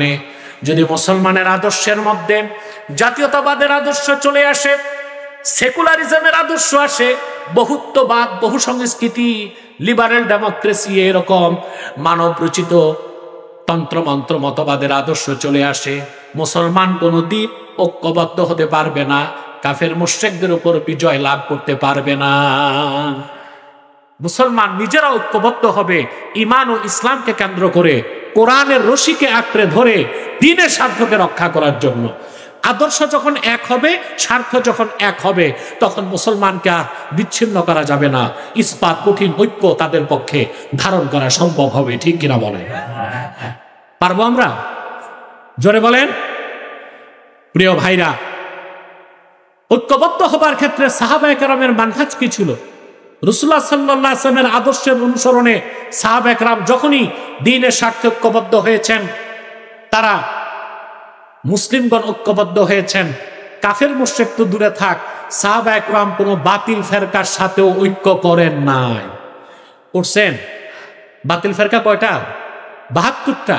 কয়টা? মূল ছিল ৬টা। কয়টা? এদিক তাকান। কয়টা? রাওয়াফিজ, খাওয়ারিজ, কদরিয়া, জবরিয়া, মুতাজিলা, জাহমিয়া। কয়টা হইল? প্রত্যেকটা 12 ভাগ হয়েছে। ৬-১২ ৭২ ফের। মূল ফেরকা কয়টা? ৬টা। এই যে অনেক ভাই বলে যে বেদাতীরা চিরকাল জাহান্নামে থাকবে, কথা তো ঠিক। ওটা কোন বেদাতি? ওই যে ৬ ফেরকা, পরে যারা ৭২ ফেরকা হয়েছে, তারা হচ্ছে ফিসফিল এতেকাদ, তাদের আকীদায় বেদাত ছিল, এই জন্য তারা সব বাতিল ফেরকা বলে গণ্য হয়েছে, আর তাদের অবস্থান হবে কই? জাহান্নাম। কিন্তু মুসলমানদের মধ্যে মাসলাকগত যে দ্বন্দ্ব আছে, এখানে বেদাতে সাইয়্যা কিংবা ফিসফিল এতেকাদ, আকীদাগত বেদাত খোঁজার কোনো দরকার নাই। মাসলাক মানি হচ্ছে হকপন্থী, ফেরকা মানি হচ্ছে বাতিলপন্থী। কোন বাতিল পন্থীদের সাথে, কোন ফেরকার সাথে মুসলমান ঐক্যবদ্ধ হইতে পারে না। মাসলাকগুলো ঐক্যবদ্ধ হইতে পারে, ফেরকাগুলোর সাথে এক হইতে পারে না। ফেরকা কয়টা? জোরে বলে। ৬টা হইছে। কয়টা? ৭২টা। ৭২টা ফেরকা। মনে কষ্ট নিবেন না, বাংলাদেশে ৭২ ফেরকার লোকই আছে। এই জন্য এই দেশের মানুষকে এক করা খুব কঠিন। এক করা খুব, এখানে কাফের মুশরিক বেঈমানরা তো আছে, সাথে ৭২ ফেরকার মানুষও আছে। আমি একটি হাদিস শোনাচ্ছি আপনাদেরকে।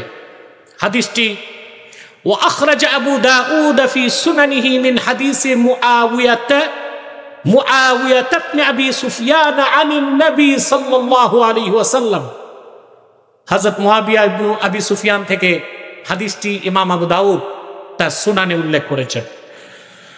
قال ألا إن من قبلكم من أهل الكتاب افترقوا على 72 ملة وإن هذه الملة ستفترق على 73 72 في النار وواحدة في الجنة।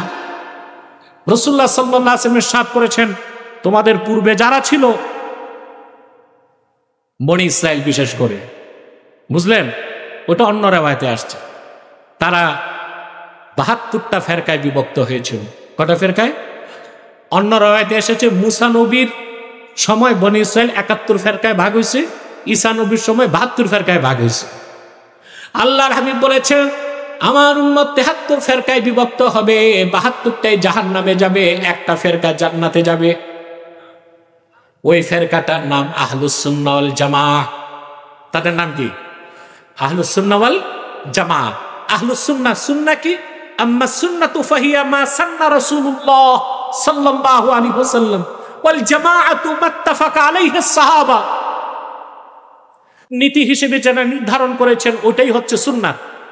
আর রাসূলুল্লাহ সাল্লাল্লাহু আলাইহি সাল্লামের নীতির অনুসরণে যেই বিষয়ে সাহাবায়ে কেরাম একমত হয়েছে ওটা হচ্ছে জামাত। ওটা কি? এটার অনুসরণে হচ্ছে আহলুস সুন্নাহ ওয়াল জামাত। তাহলে আহলুস সুন্নাহ ওয়াল জামাতের মধ্যে মাসলাকগত দ্বন্দ্ব থাকতে পারে।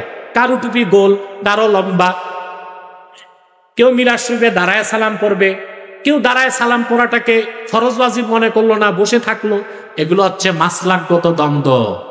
এগুলোকে আমরা ফেরকাগত দ্বন্দ্বের মতো মনে করি বাংলাদেশে।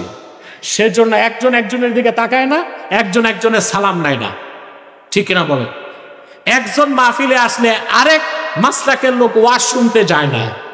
যে সম্পর্কটা হবে বাতিল ফেরকার সাথে, আমরা সেই রকম উৎকট উদ্ভট বিষ বাষ্প ছড়ায় দিচ্ছি নিজেরা মাসলাকগত দ্বন্দ্ব করে।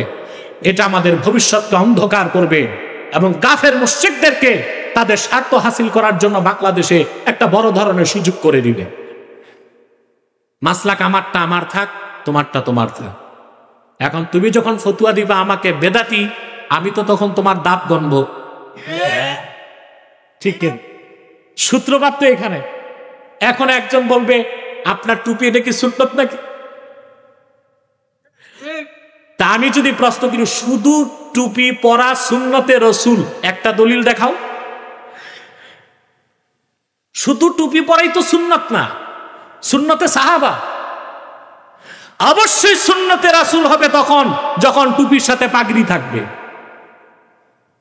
গোড়ায় খবর নাই, কিন্তু এখানে ফতোয়া দেখতেছে আপনার তো করলি ঠিক নাই, আপনারটা বেশি ওসা, তারটা আরো খাটো।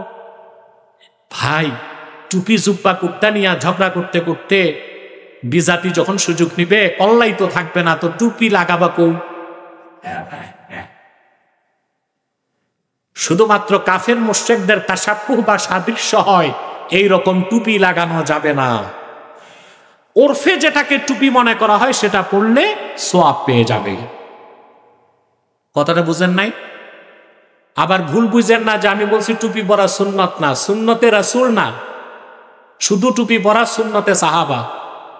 শুধু টুপি পরা রাসূলুল্লাহ সাল্লাল্লাহু আলাইহি ওয়াসাল্লামের সুন্নত হবে তখন যখন টুপির সাথে কি থাকবে? পাগড়ি থাকবে। কথাটা বুঝতেছেন ভাই? প্রিয় ভাইরা, 72টা ফেরকা, তাদের কারো সাথে আমাদের কোনো ঐক্য হতে কথা বলে পারে না।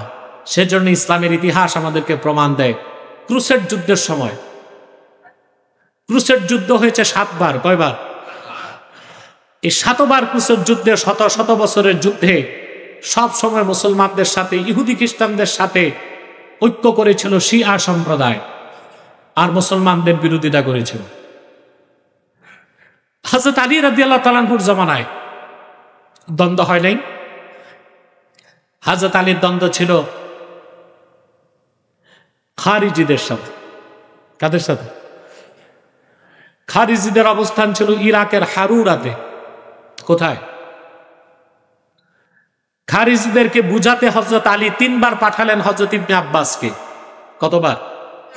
3 বার। 3 বার তারা বুঝলো না। পরিশেষে হযরত আলী তাদের বিরুদ্ধে যুদ্ধ করেছেন। 12,000 খারিজির মধ্যে 8,000 যুদ্ধে নিহত হয়েছে, 4,000 পরাজিত হয়ে পালায়ে গেছে।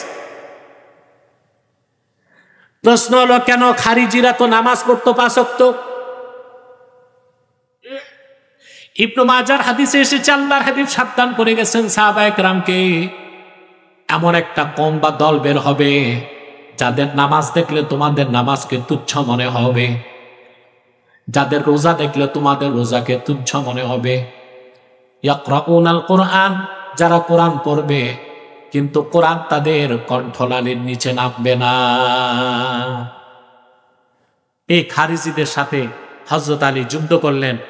8,000 খারিজি যুদ্ধে নিহত হলো, 4,000 খারিজি চতুর্দিক পালায় গেল। কেন? হযরত আলী কি ঐক্য করতে পারতেন না? কথা বলে কেন করলেন না? বাতিল ফেরকা কি? অথবা এখনো যারা সুন্নি আর শিয়া ঐক্য করতে চায় তাদের মানহাজ ভুল, তাদের কনসেপ্ট ভুল। কোনদিন শিয়াদের সাথে আহলুস সুন্নাহ ওয়াল জামাত ঐক্য করতে পারে না। সেই ঐক্য হতে পারে বাণিজ্যিক, হতে পারে সামরিক, হতে পারে আমদানি রপ্তানি, হতে পারে অন্যরকম, কিন্তু ভ্রাতৃত্ব কিংবা কোনো সংস্থা কিংবা কোনো ঐক্যবদ্ধ প্ল্যাটফর্মে আহলুস সুন্নাহ ওয়াল জামাত কোনো বাতিল ফেরকাকে নিতে পারে? আহলুত তাশাইয়ুদের ব্যাপারে একটু সাবধান করে দিচ্ছে আপনাদের। শিয়া সম্প্রদায় এর ইসনা আশারিয়া বা 12টা সম্প্রদায় তারা, কিন্তু মূল 2 ভাগ, একটা আহলুত তাশাইয়্যু কুবরা আর একটা আহলুত তাশাইয়্যু সুগরা। একদল হচ্ছে ছোট শিয়া, আরেক দল হচ্ছে বড় শিয়া। যারা ছোট শিয়া, যারা সাহাবায়ে কেরামকে গালিগালাজ করে না, কোরআনকে আমাদের প্রতি বিশ্বাস করে, শুধু হযরত আলীর ফজিলত বেশি বলে, তাদের ক্ষেত্রে আমরা বলি তারা বেদাতি। কিন্তু আহলুত তাশাইয়্যু কুবরা, তাদের বিশ্বাস হচ্ছে সাহাবায়ে কেরাম কোরআনের মধ্যে পরিবর্তন করছেন, আমরা তাদেরকে মুসলমান মনে করি না। অতএব ভাইরা, আমাদের ঐক্যের ভিত্তি হবে ঈমান এবং ইসলাম, স্বার্থ হবে দ্বীন, আর ঐক্যবদ্ধ হতে হবে কোরআন ও সুন্নাহকে আঁকড়ে ধরে। পারবো তো ইনশাআল্লাহ আমরা? অনেক রাত হয়ে গেছে, আর আমি আপনাদেরকে কষ্ট দিচ্ছি না। শুধুমাত্র বাংলাদেশের পরিস্থিতিতে কয়েকটা কথা বলেই শেষ করে দিচ্ছি আমার বক্তব্য। বাংলাদেশে বসে শেষ মানে কি উঠে যাচ্ছি? শেষ তো করি নাই, করব। আরে আজকে 15 দিনের মুনাজাত আল্লাহ তো কবুল করে দিবেন, বিশ্বাস আছে না? একটু পরে আমি মুনাজাত করে দিচ্ছি। বাংলাদেশের দৃষ্টিকোণ থেকে ঐক্যের ব্যাপারে আমি বলবো, বাংলাদেশ এখন চরম রাজনৈতিক অস্থিরতার দিকে যাচ্ছে। কেউ পিয়ারের পক্ষে, কেউ পিয়ারের বিপক্ষে। আমি বলবো এই ক্ষেত্রে ইসলামের আদর্শ কি বলে সেই বিষয়টি প্রত্যেক দলকে লক্ষ্য করা উচিত। উন্মুক্ত সংলাপের ভিত্তিতে কোরআন সুন্নাহর আলোকে এটা কতটুক যৌক্তিক, কতটুক অযৌক্তিক আমরা একবার চিন্তা করতে পারি, তাহলে বাংলাদেশ রাজনৈতিক অরাজকতা থেকে দ্রুত মুক্তি লাভ করতে পারবে ইনশাআল্লাহ। জাতি হিসেবে আমরা ঐক্যবদ্ধ হতে পারি 3টি স্বার্থকে সামনে রেখে। ইসলামের সুমহান স্বার্থ রক্ষায় আমরা এক হতে পারি, মুসলমানদের মৌলিক দাবিগুলো আদায় করার জন্য আমরা এক হতে পারি, আর বাংলাদেশের স্বাধীনতা রক্ষায় আমরা এক হতে পারি। আমরা বাংলাদেশকে ভালোবাসি না? একটা হাদিস আপনারা শোনেন, হুব্বুল ওয়াতানি মিনাল ঈমান, দেশ প্রেম ঈমানের অঙ্গ। এটা হাদিস না, এটা মৌজু কথা। কি কথা? একেবারেই মৌজু কথা। এরকম আরেকটা হাদিস আপনারা শোনেন, উতলুবুল ইলমা ওয়ালাউ বিসসিন, জ্ঞান অর্জন করতে প্রয়োজনে সুদূর চীনে যাও। এটাও কোনো সহিহ হাদিস না, একটা মৌজু কথা। ঈমানের অংশ হিসেবে আমরা দেশকে ভালোবাসি না। এই জন্য ভালোবাসি, বাংলাদেশ নিরাপদ থাকলে ইসলামের স্বার্থ রক্ষা হবে, বাংলাদেশ স্বাধীন থাকলে মুসলমানের স্বার্থ রক্ষা হবে। এখানেও যে বাংলাদেশকে আমরা ভালোবাসি সেটাও দ্বীনের স্বার্থে, কারণ আমরা বস্তু পূজায় বিশ্বাসী নই। ভূখণ্ডকে পূজা করবো আমরা? কথা বলে না। কেন ভালোবাসি? দ্বীনের স্বার্থে। তাহলে ইসলামের সুমহান স্বার্থ রক্ষায়, মুসলমানদের মৌলিক দাবিগুলো আদায়ে আর বাংলাদেশের স্বাধীনতা রক্ষায় আমরা এক হতে পারি। আর এই মুহূর্তে আমাদের ঐক্যবদ্ধ হবার কোনো বিকল্প নাই। একটি বড় ধরনের আযাব থেকে দেশ মুক্ত হয়েছে, আরেকটি আযাব ধেয়ে আসতেছে বাংলাদেশে আটলান্টিকের ওপার থেকে। তা যদি প্রতিহত করতে চান, সকল দল ও মাসলাকের মুসলমানকে এই মুহূর্তেই ঐক্যবদ্ধ হতে হবে। আমরা যদি সকল দল ও মুসলমান দ্বীনের স্বার্থে ঐক্যবদ্ধ হতে পারতাম, তাহলে বাংলাদেশকে অচিরে একটি ইসলামী রাষ্ট্র বানাতে পারতাম। আমাদের প্রত্যেক মুসলমানের এটা স্বপ্ন, স্বপ্ন কিনা বলেন? কিন্তু আমরা তো এক হতে পারতেছি না। ইসলামপন্থী রাজনৈতিক দলগুলো এক হচ্ছে নিজেরা নিজেরা, না, এই একে হবে না। সকল ইসলামপন্থী পীর মাশায়েখ আলেম ওলামা তাদেরকে ঐক্যবদ্ধ হতে হবে অরাজনৈতিকভাবে, ঐক্যবদ্ধ হতে হবে রাজনৈতিকভাবে। তাহলে বাংলাদেশে আমরা ইসলামের স্বার্থ রক্ষা করতে পারবো, মুসলমানদের সবগুলো দাবি আদায় করতে পারবো, বাংলাদেশের স্বাধীনতাকে আমরা রক্ষা করতে পারবো না ইনশাল্লাহ ভাই? আর আমার অনুরোধ থাকবে, মাসলাকে দ্বন্দ্ব বা ঝগড়া বৃদ্ধি করার চেষ্টা করবেন না। এতে আমাদের মধ্যে বড় ধরনের সংঘাত সৃষ্টি হতে পারে। যারা বাংলাদেশের শত্রু কাছেও আছে, দূরেও আছে। কাছের শত্রুকে আমরা পরাজিত করে ফেলেছি ইনশাল্লাহ, আলহামদুলিল্লাহ। কিন্তু বাইরের শত্রু মারাত্মকভাবে আঘাত করবে। আমরা যদি এখন মাসলাকগত দ্বন্দ্বকে বৃদ্ধি করি, দেশ গৃহযুদ্ধের দিকে যাবে, সিভিল ওয়ারের দিকে যাবে, জাতীয় অনৈক্য হয়ে যাবে। ঐক্যবদ্ধ না থাকলে দেশের স্বাধীনতা রক্ষা করা সম্ভব হবে না। ঠিক আছে না ভাই? অতএব আসুন আমরা ঈমান ও ইসলামকে মূল ভিত্তি ধরে আমরা মুসলমান ঐক্যবদ্ধ হয়ে যাই। ঐক্যবদ্ধ হওয়ার মধ্যে আমাদের রয়েছে পৃথিবীর কল্যাণ, পরকালের মুক্তি, আমাদের বিজয়, সুখ এবং সমৃদ্ধি। আল্লাহ যেন কবুল করেন, বলুন আল্লাহুম্মা আমিন।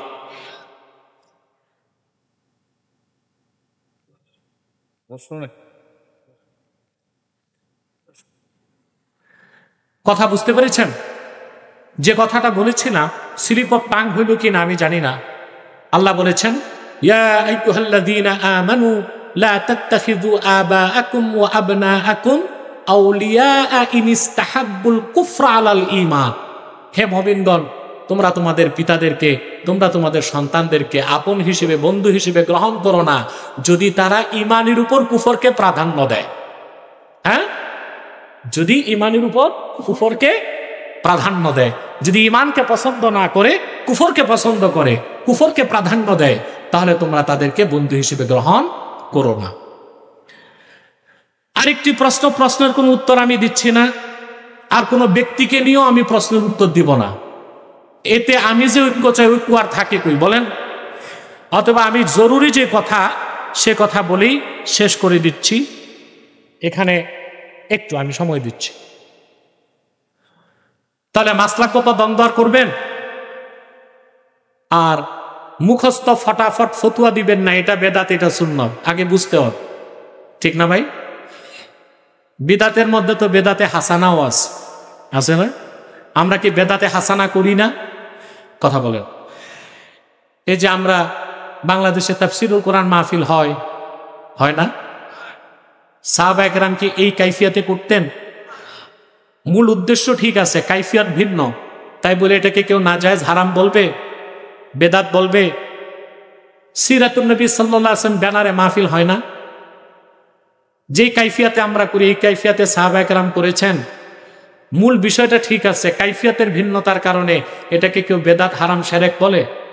তো শুধু ঈদে মিলাদুন্নবী সাল্লাল্লাহু আলাইহি ওয়াসাল্লাম যে কাইফিয়াতে আমরা ঈদে মিলাদুন্নবী সাল্লাল্লাহু আলাইহি ওয়াসাল্লাম পালন করি, কাইফিয়াত যদি এভাবে সাহাবায়ে কেরামের যুগে নাও ছিল, তাই বলে এটাকে বেদাত বা শিরক বলে দ্বন্দ্ব সৃষ্টি করাটা চরম পর্যায়ের নির্বুদ্ধিতা ছাড়া আর কিছুই। ঈদ অর্থ কি? আসরুরুল আয়েদ, খুশি না, যে খুশিটা বারবার ফিরে আসে, যে খুশিটা আসরুরুল আয়েদ।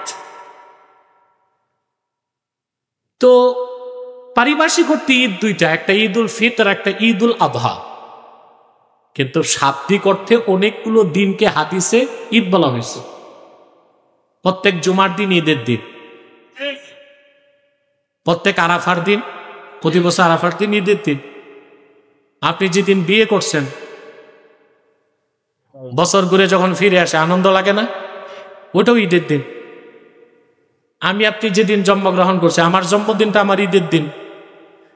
যেই ঘটনা ঘটে একবার, মনে পড়ে বারে বার, মনে পড়ে যতবার, তাকে বলে ঈদ। আল্লাহর আখিরি নবী মুহাম্মদ সাল্লাল্লাহু আলাইহি ওয়াসাল্লাম আজ থেকে ১৫০০ বছর আগে মক্কাতুল মুকাররমায় হযরতে আমিনার নূরময় রেহেম থেকে তাশরীফ নিয়ে এসেছেন। সুবহে সাদেকের সময়, রাতের শেষ সময়, দিনের শুরু। সুবহানাল্লাহ। কারণ আল্লাহ রাতকেও খুশি করছেন, দিনকেও খুশি করছেন। সেই রাতকে বলা হয় লাইলাতুল মাউলিদিল মুস্তাফা। সুবহানাল্লাহ। প্রতি বছর রবিউল আউয়াল মাস আসলেই ১৫০০ বছর আগে সেই লাইলাতুল মাউলিদিল মুস্তাফার কথা মনে জাগলে প্রতিটি মুমিনের হৃদয়ে আনন্দের হিল্লোল বয়ে যায়। শরীয়তের সীমার মধ্যে থেকে মুমিন যদি আনন্দ উৎসব করে, জায়েজ তরিকায়, সুন্নত তরিকায়, মুস্তাহাব তরিকায়, সিরাতুন নবী নামে মাহফিল করে বা মিলাদুন নবী নামে ওয়াজ মাহফিল করে, হামদনাত পড়ে, জিকির ফিকির করে, তাবারুক বিতরণ করে, খাস মুনাজাত করে, তাকেই তো বলা হয় মাহফিলে ঈদে মিলাদুন নবী।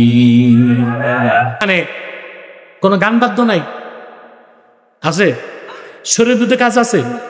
আপনি কাইফিয়ত চাইবেন, তো কাইফিয়ত গুলো যদি খোঁজেন, সাহাবা একরাম যে যে কাইফিয়তে যা করেন নাই সব বেদাত ছাড়েন। একটা বেদাত ছাড়বেন কেন? যদি সব বেদাতকে দাঁত দিয়া কামড় দিয়া ধরেন আর শুধু মিলাদ শরীফ আর ঈদি মিলাদুন নবীর বিরোধিতা করেন, তাহলে তো বোঝা যায় দুশ্মনীটা বেদাতের সাথে না, রাসূলুল্লাহর সাথে। আহলে আরবের মানহাজ ভিন্ন।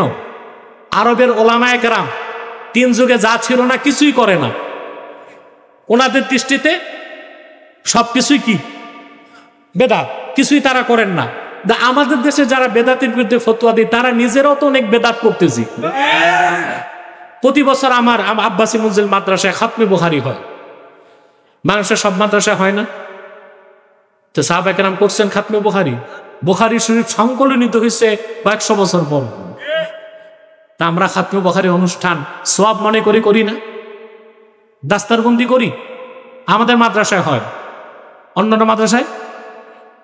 তো এই যে লোকজন দস্তরবন্দি অনুষ্ঠানে মুনাজাত করতে যায়, সওয়াব মনে করে যায় না? এটা কি কেউ বেদাত বলি? প্রত্যেক পীর সাহেবের বাড়িতে সালানা জলসা হয় নির্ধারিত তারিখে, পৌষের 3, 4, 5, অগ্রহায়ণের 1, 2, 3, হয় কি না? মাসও বাধা, দিনও বাধা। এখানে আমরা সব মাসলাকের লোক সালানা জলসা করতেছি, কেউ বেদাত বলে? তো বেদাতের সংজ্ঞায় যদি যান, সবই তো বেদাত। করেন কেন? বলবেন বেদাতে হাসানা। বেদাতে হাসানা বলে যদি কিছু থাকে, তাহলে ঈদে মিলাদুন নবী সাল্লাল্লাহু আলাইহি সাল্লামের মাহফিল বেদাতে হাসানা হিসেবে সবচেয়ে উত্তম বেদাতে হাসানা। কেন ভাই? তোমরা যদি এত স্লোগান দাও, তা আমি কথা বলবো কেমন করে? সাহাবা কেরাম নিজেরাও বেদাতে হাসানাকে মানতেন। এই যে কেউ কেউ বলে 3 যুগে যা ছিল না তাই বেদাত, এটা মূর্খতা। সাহাবা কেরামের যুগেও বেদাত ছিল, এটা বেদাতে হাসানা ছিল। বুখারী শরীফে হাদিস নাম্বার 1103, কত নাম্বার?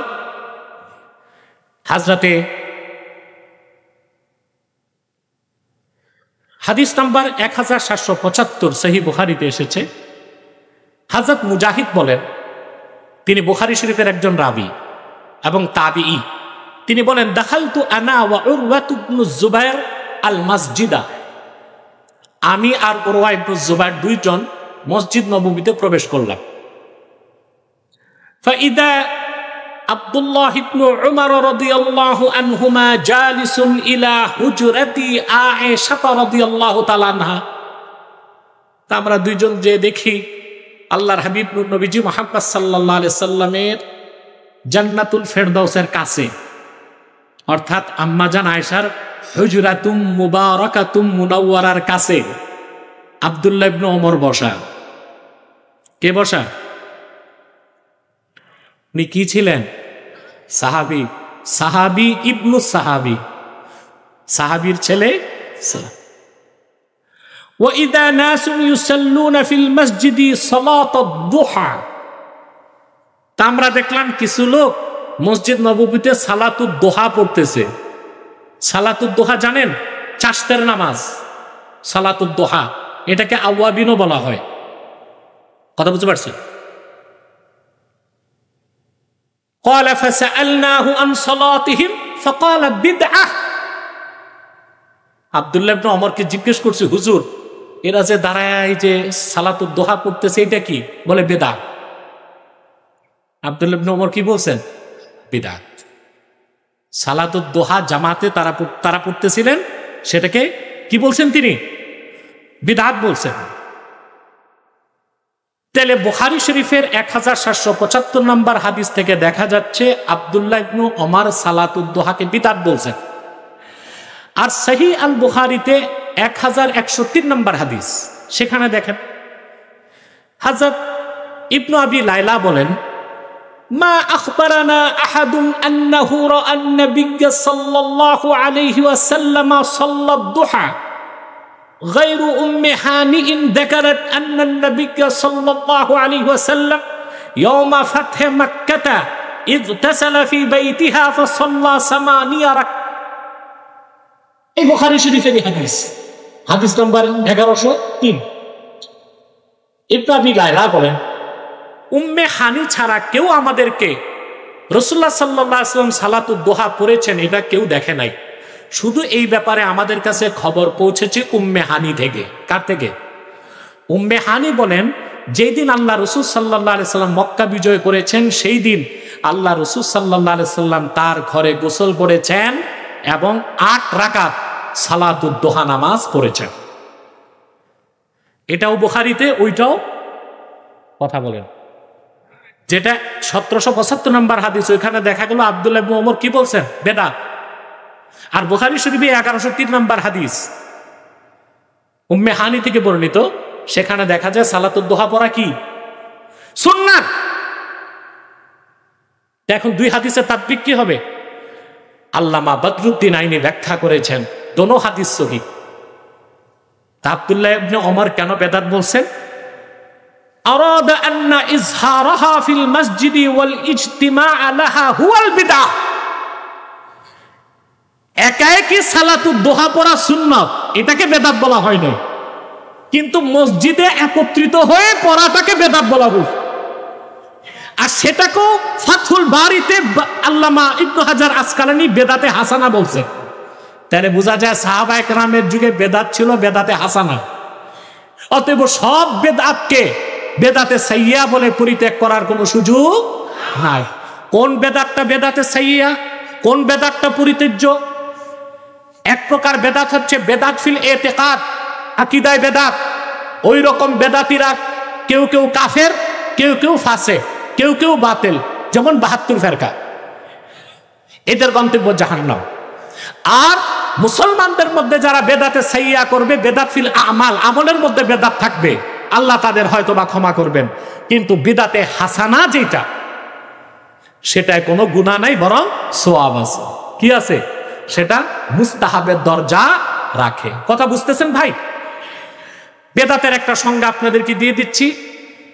কুল্লু মা উহদিসা ইউখালিফুল কুরআন ওয়াস সুন্নাহ ওয়া আসরা সাহাবাতি ওয়া ইজমা আল উম্মাহ ফাহিয়া বিদআতুন মাজমুমাতুন আই সাইয়্যা। প্রত্যেক সে নব আবিষ্কৃত কাজ যা কোরআনের বিরোধিতা করে, সুন্নাহর বিরোধিতা করে, আসরুস সাহাবার বিরোধিতা করে, ইজমাই উম্মতের বিরোধিতা করে, ওইটা নিন্দনীয় বেদাত, পরিত্যাজ্য, বেদাতে সাইয়্যা। ওয়া কুল্লু মা উহদিসা লা ইউখালিফুল কুরআন ওয়াস সুন্নাহ ওয়া আসরাস সাহাবা ওয়া ইজমা আল উম্মাহ ফাহিয়া বিদআতুন মাহমুদা আই হাসানা। আর প্রত্যেক সে নব আবিষ্কৃত কাজ যেটা কোরআনের বিরোধিতা করে না, সুন্নাহর বিরোধিতা করে না, আসরুস সাহাবার বিরোধিতা করে না, ইজমাই উম্মতের বিরোধিতা করে না, সেটা বেদাতে হাসানা বলে গণ্য হবে। আর বেদাতে হাসানাটা মুস্তাহাব মুস্তাহসানের দরজা রাখে। ইবনু হাজার আসকালানির একটা ফতোয়া শোনায়া আমি শেষ করে দিচ্ছি। ইবনু হাজার বলেছেন, তাযীমুন নবী সাল্লাল্লাহু আলাইহি ওয়াসাল্লাম বিজামিই আনওয়াইত তাযীম আল্লাতী লাইসা ফীহি মুশারাকাতুন ফিল উলুহিয়্যাতি আমরুন মুস্তাহসানুন ইনদামান নাওয়ারাল্লাহু বাসাইরাহুম। মুহাম্মদ সাল্লাল্লাহু আলাইহি সাল্লামকে তাজিম করার যত পদ্ধতি আছে, যদি কোনো পদ্ধতিতে তাজিম করলে আল্লাহর সাথে শিরক হয়, তা ছাড়া সকল পদ্ধতিতে আল্লাহর হাবিবের তাজিম করা মুস্তাহাব মুস্তাহসান ওই সকল লোকদের নিকট যাদের অন্তর্চক্ষুগুলোকে আল্লাহ তাআলা মারিফতের নূর দিয়া নূরানি করে দিয়েছে। কার ফতোয়া? ইবনে হাজার আসকালানী। শুধু রাসূলুল্লাহ সাল্লাল্লাহু আলাইহি ওয়াসাল্লামকে তাজিম করার ক্ষেত্রে আল্লাহর সাথে শিরক করা যাবে না, তাছাড়া সকল পদ্ধতি যা কোরআন সুন্নাহ সমর্থিত সে সকল পদ্ধতিতে রাসূলুল্লাহ সাল্লাল্লাহু আলাইহি ওয়াসাল্লামের তাজিম করা মুস্তাহাব মুস্তাহসান সেই সকল ব্যক্তিদের নিকট যাদের অন্তর্চক্ষুগুলোকে আল্লাহ তাআলা মারিফতের নূর দিয়ে নূরানি করে দিয়েছে। ইমাম মালিক রাহমাতুল্লাহর কাছে কেউ ফতোয়া নিতে গেলে উনি জারিয়া ছোট কাজের মেয়ে পাঠাতেন, কেন আসছে? তো মেয়ে এসে জিজ্ঞেস করত, ইমাম মালিক জানাতন ব্যক্তি ভাই, আবু হানিফার সমসাময়িক, একদিক দিয়া তার ফজিলত বেশি, তিনি ইমামু দারিল হিজরা মদিনাতুল মুনাওয়ারার ছিলেন, মালিকি মাযহাবের ইমাম ছিলেন। তো কেউ তার কাছে যখন যেত, কাজের মেয়ে বের হয়ে বলতো কেন আসছেন, বলতো একটা মাসালার জন্য, সাথে সাথে তিনি বের হতেন, মাসালার উত্তর দিয়ে দিতেন। আর কাজের মেয়ে জিজ্ঞেস করলে কেউ যদি বলতো যে রাসূলুল্লাহ সাল্লাল্লাহু আলাইহি ওয়াসাল্লামের হাদিস শুনতে আসছি, ইমাম মালিক বের হইতেন না, গোসল করতেন, কাপড় পরতেন, পাগড়ি লাগাতেন, রুমাল লাগাতেন, মূল্যবান বাখুর জ্বালাতেন, তারপর তিনি হাদিস রাওয়ায়াত করতেন। আরে ভাই, ইমাম মালিকের এই তাজিদ ছিল রাসূলুল্লাহ হাদিসের প্রতি। তিনটা জিনিস মনে রাখতে হবে: তাজিমুন নবী, মাহাব্বাতুন নবী, সুন্নাতুন নবী। রাসূলুল্লাহ সাল্লাল্লাহু আলাইহি ওয়াসাল্লামের সুন্নাহ শুধু অনুসরণ করলে হবে না, রাসূলুল্লাহর তাজিম আর ভালোবাসা অন্তরে থাকতে হবে। তারপর রাসূলুল্লাহর সুন্নতের অনুসরণ করলে আপনি ফল পাবেন, আপনার অন্তরে নূর পয়দা হবে, আপনি হেদায়েত পাবেন। আর যদি রাসূলুল্লাহ সাল্লাল্লাহু আলাইহি ওয়াসাল্লামের তাজিম আর মাহাব্বত অন্তরে না থাকে, সুন্নতের অনুসরণ করলে আপনি কোনো লাভ পাবেন না। যেমন আব্দুল্লাহ বিন উবাই রাসূলুল্লাহর পিছনে নামাজ পড়ে কোনো লাভ করতে পারে না। আব্দুল্লাহ বিন উবাই নামাজ পড়তো, জামাতে নামাজ পড়তো, আল্লাহর হাবিবের পিছনে মসজিদ নববীতে, জুব্বা পড়তো, পাগড়ি লাগাতো, তার দাড়ি ছিল, কিন্তু ঈমান ছিল না। সেজন্য আল্লাহর হাবিবের তাজিম আর মাহাব্বত তার অন্তরে ছিল না, সে সুন্নতের অনুসরণ কোনো কাজে আসে নাই। তো ঈদে মিলাদুন নবী সাল্লাল্লাহু আলাইহি ওয়াসাল্লামের মাহফিল যে করা হয়, এটাও নাওউম মিন আনওয়াইত তাজিম, রাসূলুল্লাহ সাল্লাল্লাহু আলাইহি ওয়াসাল্লামের তাজিম প্রকাশ করার জন্যই এই মাহফিলটা আমরা করে থাকি, ঠিক না ভাই? কোনো সমস্যা নাই, সিরাতুন নবী ব্যানারও মাহফিল করা যাবে, ঈদে মিলাদুন নবী সাল্লাল্লাহু আলাইহি ওয়াসাল্লাম ব্যানারও মাহফিল করা যাবে, কারণ সিরাত যার মিলাদ তার। আল্লাহ রসুল, আল্লাহর হাবিব, নবীগণের মাথার তাজ মুহাম্মদ সাল্লাল্লাহু আলাইহি সাল্লামের সিরাত অস্বীকারীও কাফের, মিলাদ অস্বীকারীও কাফের, কোনো সন্দেহ নাই। সিরাত হচ্ছে অনুসরণীয়, মিলাদ হচ্ছে স্মরণীয়। এই তো ভাই কথা, দ্বন্দ্ব কই? বেদাত বলবেন তো তাকসিমে যান, তাকসিমে গেলে হাসানা হিসেবে মেনে নিলে আর তো দ্বন্দ্ব থাকে না। তবে কেউ কাউকে বাধ্য করতে পারবে না, ঠিক না? কিন্তু বিশ্বাসটা ঠিক থাকতে হবে। আর আমি করি বা না করি, ভুল ফতোয়া দিব না, পারবো ইনশাল্লাহ।